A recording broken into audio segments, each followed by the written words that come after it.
한 달 동안 또 어린이들 그 프로그램을 말씀해 주셨습니다. 땡큐. 어린이 사역 계속 해 주셔서 너무 감사합니다. 옆에 돕는 분들도 많이 계시고 땡큐. 목요일 저녁에 이번 학기에는 전도 왜 전도하는지 어떻게 하는지 우리 IMB에서 나온 선교적 교회 개척 세미나라고 하는 이 전도해서 교회 시작하는 그런 내용입니다. 우리 김호경 선교사님 네 분이 IMB 교재를 가지고 잘 가르쳐주고 있습니다. 깊은 내용입니다. 실제적인 내용입니다. 7시 반에 시작해서 7시에 시작해서 8시 반까지 목요일 저녁 성경 공부가 되겠습니다. 조금 일찍 와서 준비하면 8시 반에 딱 끝나게 그렇게 될 수 있겠습니다. 우리 교역자들은 한 분도 빠짐없이 사모님들도 참석해서 같이 참여해 주시고 교인들 환영합니다. 예,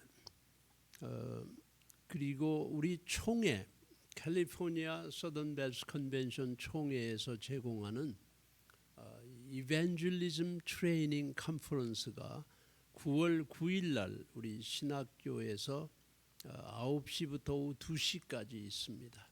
인랜드 엠파이어 서던 베프티스트 컨벤션 어소시에이션 우리가 거기에 소속해 있어요. 그래서 이런 좋은 재료들 다 주고 점심도 제공해 주고 전도 트레이닝입니다. 모든 전도 트레이닝에 우리가 다 참석하기를 원합니다. 그래서 올해에는 여러분 한 분 한 분이라도 꼭 전도하는 이 소원을 깊이 가지시기 바랍니다. 우리가 이 일을 이루어야 돼요. 그래서 꼭 할 수 있길 바랍니다. 8월에 특별히 작년에도 8월에 이렇게 했죠. 우리 전도사님들 한 번씩 돌아가면서 설교하는 이런 순서를 알려드립니다. 네, 오늘은 우리 최규화 전사님이 설교해 주시겠어요. 네, 할렐루야. 목사님 기회를 주셔서 이 부족한 실력을 가지고 항상 부족하지만 이렇게 또 강단에 설 수 있는 기회를 주셔서 감사드립니다. 우리 옆에 분들과 항상 한번 인사했으면 좋겠습니다. 잘 오셨습니다. 한번 인사해 볼까요? 잘 오셨습니다. 예, 잘 오셨습니다. 네, 맞습니다. 네, 먼저 잠시 기도하겠습니다. 하나님 아버지 감사합니다. 이 부족한 종이 주님 앞에 섰습니다. 저희 모든 연약함과 부족함들 십자가 뒤에 가려주시고 오직 예수 그리스도만 증거되어지고 주님만 높아지는 그런 말씀을 전하는 자가 되게 하여 주시옵소서. 이 시간 주님께서 함께하여 주시면 믿사오며 예수님의 이름으로 기도드립니다. 아멘. 감사합니다. 네, 오늘 말씀은 사도행전 19장 1절부터 10절 말씀, 성령을 받았느냐. 말씀의 제목을 선택할 때 저는 고민을 많이 했습니다. 어떤 말씀할까 했는데 바로 본문에 있는 말씀 그대로 제가 적었습니다. Did you receive the Holy Spirit when you believed? 예, 사도행전을 제가 계속 아내와 함께 매일 묵상하고 있는데요. 사도행전을 보면은 사도들의 행적을 기록한 책이라고 알려졌습니다. 예수님과 함께한 12 제자들, 이 안에는 사도 바울도 포함됩니다. 예수 믿는 자를 잡아다 다메섹으로 가던 도중에 예수님을 만나서 회심했던 바울은 안디옥 교회에서 파송받아 선교사가 되죠. 바울은 안디옥 교회에서 파송받은 선교사입니다. 그 선교사는 1차 전도, 2차 전도, 3차 전도 3번에 걸쳐서 전도를 하는데요. 찾아보니까 1차는 약 2년간, 2차는 2년 반, 3차는 약 3년간 했다고 나옵니다. 오늘 본문은 바울이 수리아, 안디옥, 갈라디아 지방, 부르기아 지방 그리고 윗지방을 지나 에베소에 이르는 제3차 전도 여행을 시작하는 그런 과정이 되겠습니다. 오늘 앞장에 18장에 보면은 바울은 이렇게 말하고 있습니다. 18장 23절에 얼마 있다가 떠나 갈라디아와 부르기아 땅을 차례로 다니며 모든 제자를 굳건하게 하니라라고 전해졌습니다. 그런데 바울이 에베소에 도착하기 전에 어떤 한 종류의 기독교가 있었습니다. 그것은 바로 알렉산드리아에서 난 사람, 바로 아볼로라는 유대인, 그 사람이 예수 그리스도를 전파하는 것이었습니다. 오직 그는 예수님을 전하는 데 열심이었지만 바로 요한의 침례만을 알고 있었다고 전해집니다. 알렉산드리아, 바로 아프리카에 있는 아주 교육의 학문이 발달한 그런 도시였죠. 그곳에서 자라고 배운 아볼로는 구약 성경을 아주 잘 알고 있었습니다. 성경은 이 사람에 대해서 이 사람은 언변이 좋고 성경에 능통한 자라, 그가 일찍이 주의 도를 배워 열심으로 예수에 관한 것을 자세히 말하며 가르치나 요한의 침례만 알 뿐이라라고 써 있습니다. 아볼로는 복음에 대해서 충분히 알고 있지 못했습니다. 단지 침례 요한이 설교했던 보라 세상 죄를 지고 가는 하나님의 어린 양이로다라고 선포된 말씀은 알고 있었지만 예수님의 행적 그리고 가르침 이것만 알고 있었지 예수님의 죽으심과 장사되심, 부활하심에 대해서는 잘 모르고 있었습니다. 바로 복음의 핵심을 모르고 있었던 것이죠. 바울의 동역자이자 제자인 어제 우리 목사님 김 목사님 설교해 주셨죠. 아굴라와 브리스길라 부부는 아볼로에게 복음을 자세히 풀어주고 아볼로는 그 가르침을 잘 받아들였습니다. 아볼로를 데려다가 이렇게 성경에 써 있습니다. 그가 회당에서 담대히 말하기를 시작하거늘 브리스길라와 아굴라가 듣고 데려다가 하나님의 도를 더 정확하게 풀어 이르더라. 평신도였던 아굴라와 브리스길라 부부는 사도 바울에게 가르침을 받아 제자가 되었죠. 그래서 그 복음을 바로 아볼로에게 잘 가르쳤습니다. 근데 아볼로는 그것을 거부하지 않고 잘 받아들여서 이렇게 18장 28절에 그가 이렇게 써 있습니다. 그가 감에 은혜로 말미암아 많은 믿는 자들에게 많은 유익을 주니 이는 성경으로서 예수는 그리스도라고 증언하며 공중 앞에서 힘있게 유대인의 말을 이기미려라라고 기록되어 있습니다.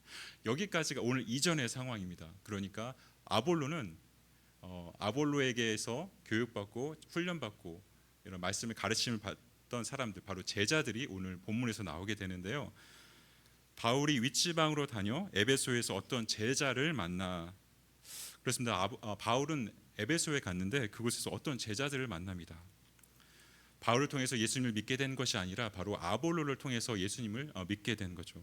이들은 바울은 성령이 충만한 사람이었기에 보자마자 알았을 겁니다. 우리 성령이 충만한 사람들을 보면 알 수 있듯이 바울은 그들이 성령에 대해서 아느냐라고 물어봅니다.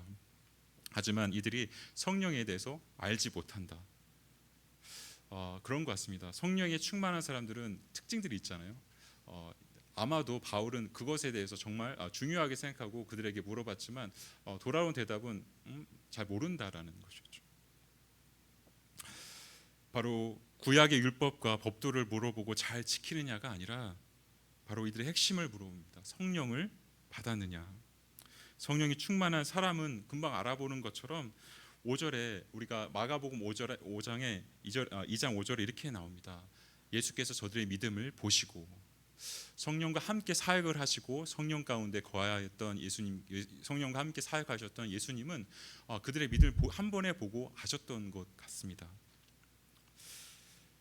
그들이 가장 잘하고 자신 있어하고 열심히 있는 그것이 아닌 복음의 핵심, 복음의 질문을 한 거죠.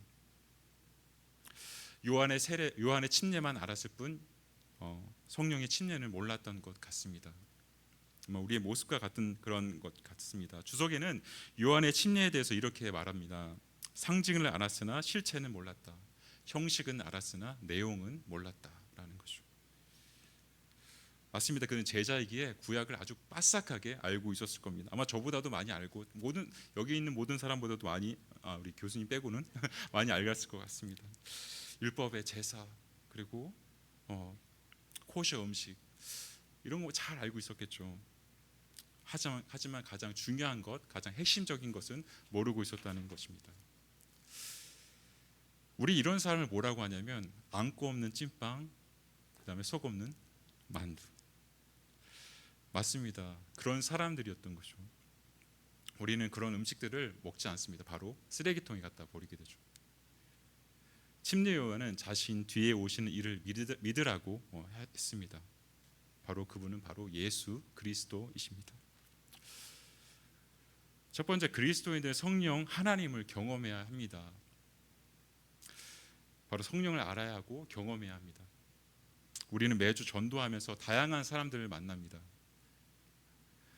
나도 예수를 잘 알죠. 한 번도 예배를 드린 적이 없는 사람은 그렇게 대답합니다. 어떤 사람은 성경을 몇 번 읽어보았고 자신의 와이프가 크리스찬이라고 말합니다. 하지만 복음에 대해서 물어보면 엉뚱한 대답을 합니다. 이런 사람을 헬라어로 기노스코라고 하죠. 지식으로 아는 그런 사람을 말합니다. 복음은 들어서 아는 것이 아니고 믿어서 아는 것입니다. 들어서 아는 것은 아무리 알아도 아는 것이 아닌 것이죠. 복음을 들어서 믿을 때 참으로 알게 되는 것입니다. 바로 예수님을 만나보았기 때문인 것입니다. 성령님의 임재 체험이 없는 교회는 아무리 믿은 연도가 수십 년이 되고 성경을 수십 독하고 신학 박사라고 해도 아볼로 같은 사람입니다. 수백 번 성경을 필사하고 읽고 암송해도 그 사람이 예수님을 알지 못하면 아무것도 아닌 것이 되죠. 그러게 수많은 성경을 읽고 쓰고 외워도 예수님을 만날 수가 없는 것입니다. 브리스길라와 아굴라는 부부는 이런 속 없는 만두 같은 아볼로에게 복음을 설명하였고, 아볼로는 잘 듣고 고린도로 갔습니다. 나중에 고린도의 교회의 큰 일꾼이 되죠. 로마서 8장 9절에 이렇게 나옵니다. 만일 너희 속에 하나님의 영이 거하시면 너희가 육신에 있지 아니하고 영에 있나니 누구든지 그리스도의 영이 없으면 그리스도의 사람이 아니라. 성령으로 아니하고는 누구든지 예수를 주시라 할 수 없느니라 라고 고린도전서에 나옵니다. 제가 아내를 안다는 것은 무슨 뜻일까요? 아내의 나이, 생년월, 혈액형, 그리고 태어난 곳, 이것이 아내를 아는 것이 아닙니다. 바로 아내를 경험해야 되고 아내를 알아야 된다는 것이죠. 우선 만나야겠습니다. 그녀를 초대해야 합니다. 저는 몇 년간의 교제 후 아내가 한국에서 미국에 오기 전 그녀에게 프로포즈를 하려고 결심했습니다. 몇 주 전부터 평생 처음 하는 프로포즈를 계획하고 준비했습니다. 촛불을 사고 반지, 풍선, 플랜카드 풍선을 주문했습니다. 집안 구석구석 청소하고 먼지를 닦고 또 청소했습니다. 풍선을 잘못 사서 이쁜 풍선을 사려다가 잘못 사서 헬륨 풍선을 샀는데 50개를 불다가 잠시 정신을 잃기도 했습니다. 하지만 그 수고가 나쁘지 않고 싫지 않았습니다. 왜냐하면 제 여자친구를 집에 초청하고 싶었기 때문입니다. 드디어 그녀가 오는 날이 다가왔습니다.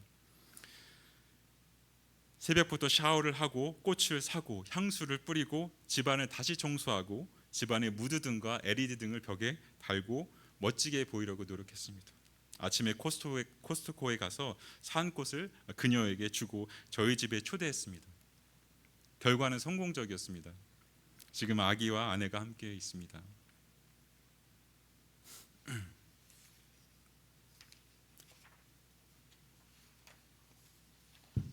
죄송합니다.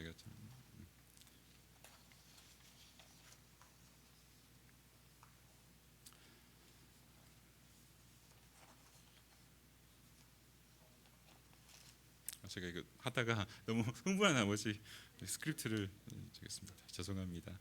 다시 이걸 하겠습니다.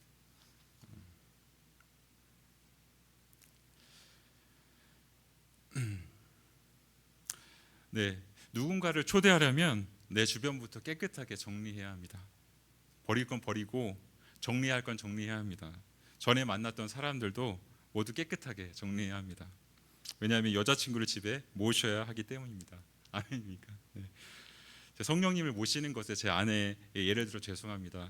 용서하시고 드리시기 바랍니다. 고린도전서 3장 16절 17절에 이렇게 나오네요. 너희가 하나님의 성전인 것과 하나님의 성령이 너희 안에 거하시는 것을 알지 못하느뇨. 누구든지 하나님의 성전을 더럽히면 하나님이 그 사람을 멸하시리라. 하나님의 성전은 거룩하니 너희도 그러하니라. 맞습니다. 성령님을 모시고 경험하기 위해서 우리를 깨끗하게 해야 합니다. 에베소서 4장 30절에 하나님의 성령을 근심하게 하지 말라라고 말합니다. 성령을 근심하게 하는 것은 주님의 계명을 지키지 않고 의도적인 죄를 범하는 것을 말합니다. 예수를 믿고 우리를 거룩하게 하며 성령님이 근심하는 의도적인 죄를 범하지 말아야 합니다. 나의 삶이 거룩해야 합니다. 성령님이 기쁘시는 삶을 살아야 합니다.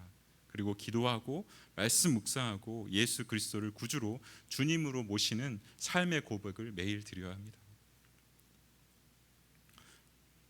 자꾸 제가 실수를 하네요. 죄송합니다. 네, 참다운 그리스도인, 참다운 성도가 되려면 바로 성령님의 임재를 경험해야 하고 성령이 없이는 우리의 삶도 노미널 크리스천이 되는 것이죠. 많은 분들이 아직까지도 성령님을 모른 채 살아가는 사람들이 지금도 있다는 사실이 참 안타까운 것 같습니다. 왜냐하면 그들의 삶에 예수님의 능력을 경험할 수 없기 때문입니다. 성령의 능력도 삶의 변화도 없기 때문입니다. 두 번째, 그리스도인들은 예수님의 이름으로 침례를 받아야 합니다.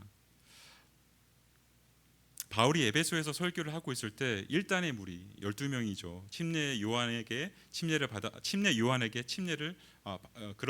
받았으나 성령에 관해서는 드려본 적이 없다. 요한의 침례만 안다는 이 사람들에게 바울은 이 사람 따로 데리고 가서 성령의 사역과 권능에 대해 가르쳐주고 이 새로운 진리는 그들의 삶에 너무 커서 이미 침례를 받았지만 재침례를 받았습니다. 이처럼 삶에 큰 영향에 미치는 중요한 진리를 배우게 될 때 재침례를 받게 되는 것이 적절하다고 성경은 보여주고 있습니다. 사도행전 2장 38절에 베드로가 이르되 너희가 회개하여 각각 예수 그리스도의 이름으로 침례를 받고 죄 사함을 받으라 그리하면 성령을 선물로 받으리라라고 말하고 있습니다. 저는 작년에 길 목사님이 아내와 침례를 같이 받으라고 하셔서 순종하는 마음으로 재헌신했고 침례를 받았습니다. 예전에 제가 한국에서 침례를 받을 때 제가 94년도 제가 중학교 1학년 때입니다. 당시 목사님은 월남전에 파병 다녀오신 아주 터프하고 열정이 많으신 분이었습니다. 제가 마지막 침례자로 물속에 약 30초가 있었습니다. 1초가 1년처럼 느껴졌습니다. 목사님이 죽기 싫어 발버둥 칠 때 저를 밖으로 끌어내주셨습니다. 아마도 일부러 그러신 것 같습니다. 침례를 받는 사람이 한 10명 정도 됐는데 그때 모두 죽는 줄 알았다고 말합니다. 예전에는 강물도 더럽고 쓰레기는 둥둥 뜨는 그런 곳에서 침례를 받았습니다. 침례를 받으면서 물속에 들어가 더러운 물을 마시지 않을 수가 없었습니다. 침례 받은 사람들이 물을 마셔서 헛구역질하고 모두 숨을 가삐시며 밖으로 나와서 이제 살았구나라고 했습니다. 작년에 미국 교회 11 스트리트 교회에서 침례를 받을 때 침례탕에서 받았는데 아주 온도도 적당하고 샤워실도 있고 무엇보다 우리 기령한 목사님은 젠틀맨이셔서 또 은혜가 많으셔서 적당하게 우리 잠기게 해주셔서 아주 힘들지 않게 침례를 잘 주셨습니다.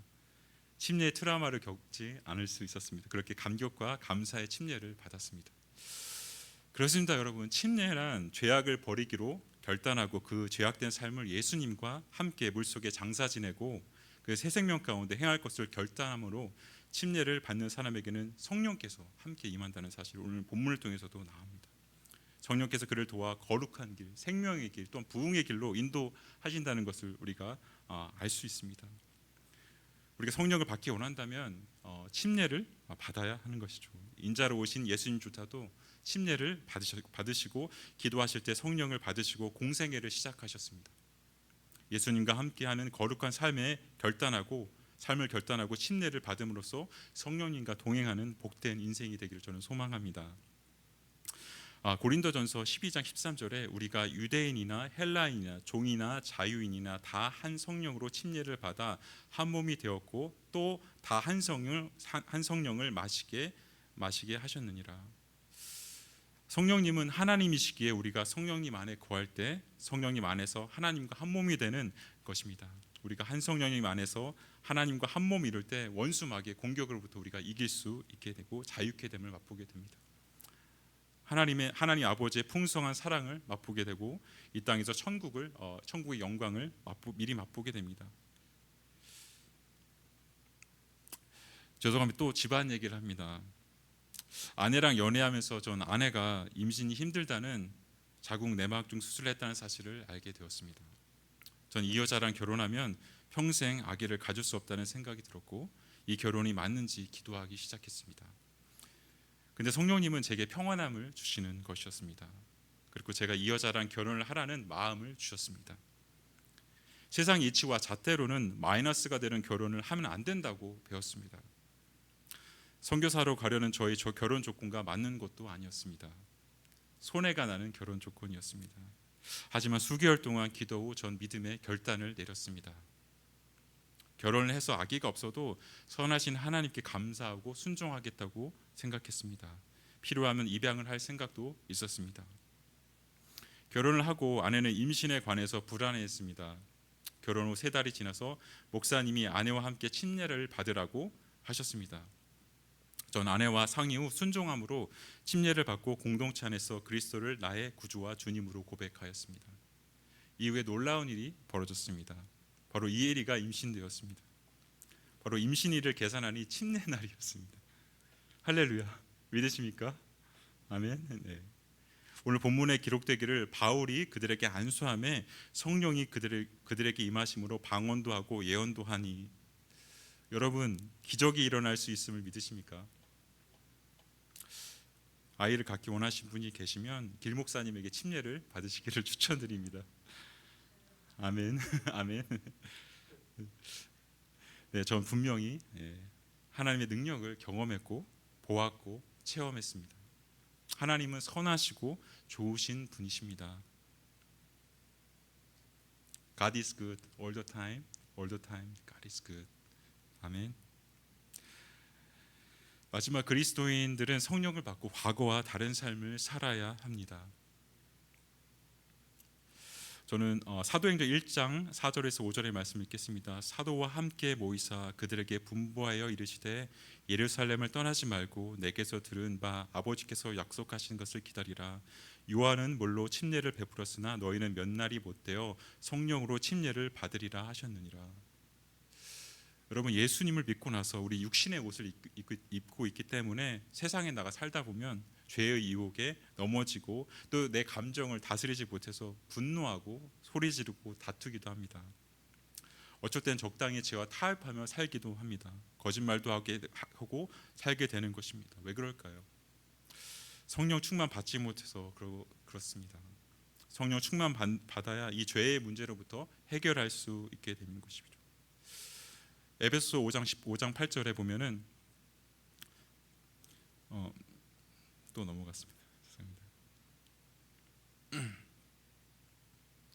에베소 5장 18절에 술 취하지 말라 이는 방탕한 것이니 오직 성령의 충만함을 받으라 합니다.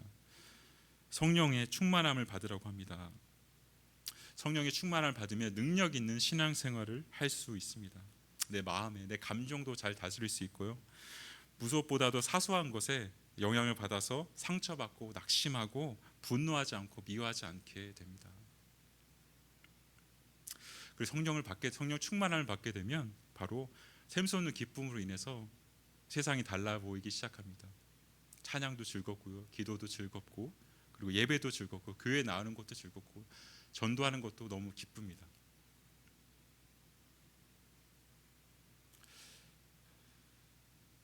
어차피 예수님 믿을 바에는 우리 예수님 믿고 우리가 구원받은 모든 사람들이 있지 않습니까? 성령의 충만을 받으면 너무너무 좋을 것 같습니다. 그런 삶을 살 수 있다면 우리 삶이 너무 기쁠 것 같습니다.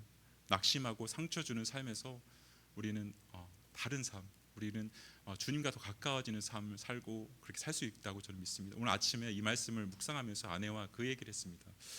어쩌면 내 안에 예수님을 믿지 않고 성령님이 내 안에 거하지 않는다면 지금 우리 기숙사 앞에 홈리스가 아주 많이 있거든요. 제가 저들과 다를 바가 무엇이 있을까라는 생각을 합니다. 내가 예수님이 없고 성령의 경험이 없다면, 성령 충만함의 경험이 없다면 바로 저들과 같은 삶을 나도 살 수 있지 않을까라는 생각에 너무너무 감사하고 너무너무 기쁜 것이죠. 이제는 저의 핵심적인 요즘이나 가장 마지막입니다.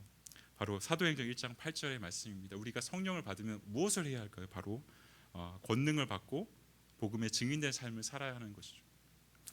모두 알고 있는 말씀입니다. 오직 성령이 너희에게 임하시면 너희가 권능을 받고 예루살렘과 온 유대와 사마리아와 땅 끝까지 이르러 내 증인이 되리라 하시니라.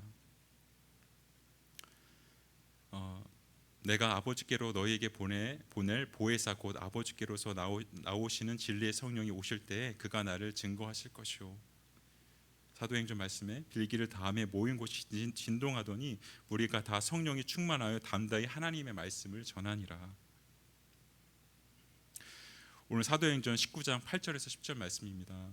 바울이 회당에 들어가 석 달 동안 담대히 하나님 나라에 관하여 강론하며 권면하되 어떤 사람들은 마음이 굳어 순종하지 않고 무리 앞에서 이 도를 비방하거늘 바울이 그들을 떠나 제자들을 따로 세우고 두란노 서원에서 날마다 강론하니라.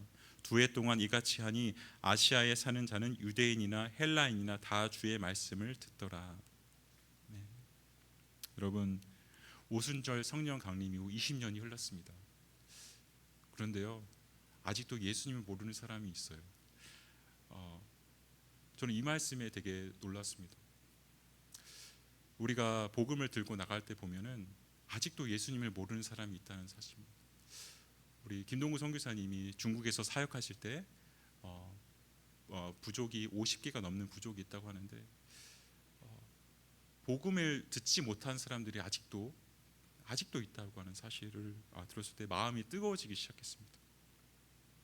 바울은요 아마도 그런 마음으로 에베소에서 복음을 전했던 것 같아요. 중요한 지역이었죠. 에베소에서 그는 두란노 서원에서 복음을 계속 가르칩니다. 그리고 기적을 행하죠. 성령님의 인도하심에 따라서. 그리고 12명의 제자를 다시 세웁니다. 20년 후에 마치 시들어가고 불이 꺼져갔던 것이 12명의 제자로 인해서 다시 에베소가 부흥되어지고 에베소가 다시금 하나님이 원하시는 부흥의 장소가 됩니다. 놀랍지 않습니까, 여러분? 소수를 택해서 다시 하나님께서 그 복음을 선포되어지고 확장될 수 있도록 이끄신다는 사실입니다. 바로 성령님께서 하셨습니다. 그리고 2해 동안 이같이 하니 아시아에 사는 자는 유대인이나 헬라인이나 다 주의 말씀을 듣더라. 어떤 한 유대인만 들은 것이 아니고 헬라인만 들은 것이 아닙니다. 모든 족속과 민족과 백성과 방언이 복음을 듣는 것처럼 많은 사람들이 복음을 들었습니다. 바울만 복음 전했을까요? 아닌 것 같아요. 길 목사님만 전했을까요? 아닙니다. 우리 모두가 해야 된다는 사실입니다. 우리 모두가 함께 복음을 듣고 가만히 있으면 안 되죠. 같이 복음을 전해야 된다는 사실입니다. 하나님께서는 그것을 이루셨고 그것을 교회에게 명령하셨던 것 같아요.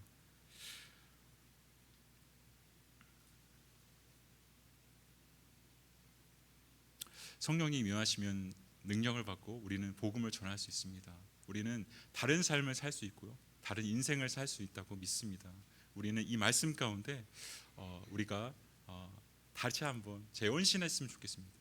우리가 말씀 가운데 다시 한번 그 12명의 제자가 우리였다면 그렇게 다시 한번 변화되어져서 주님의 정말 제자가 되는 거죠. 어떤 제자가 아니라 예수 그리스도의 제자가 된다면 우리가 세상을 변화시킬 수 있다고 저는 분명히 믿습니다. 왜냐하면 우리는 성령님과 함께하기 때문입니다.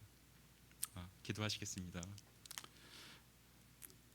사랑의 하나님 감사합니다. 부족한 종의 입술을 통하여 오직 예수님만 증거되게 하시고 오직 성령님이 우리 가운데 임하셔서 어떠한 역사가 우리 가운데 임하실 것임을 잘 설명되어지기를 소원합니다. 아버지 하나님, 우리 교회 가운데 함께 하시고 우리 각자 마음 가운데 성령이 임하여 주셔서 정말 주님을 다시 주님을 우리가 다시 전하고 재헌신하는 삶, 그리고 성령님과 동행하는 거룩한 인생, 우리에게 내적인 변화와 외적인 변화까지도 일어나는 귀한 삶을 살 수 있도록 인도하여 주시옵소서. 우리 모두가 되게 하여 주시옵소서. 예수 그리스도의 이름으로 기도드립니다. 아멘.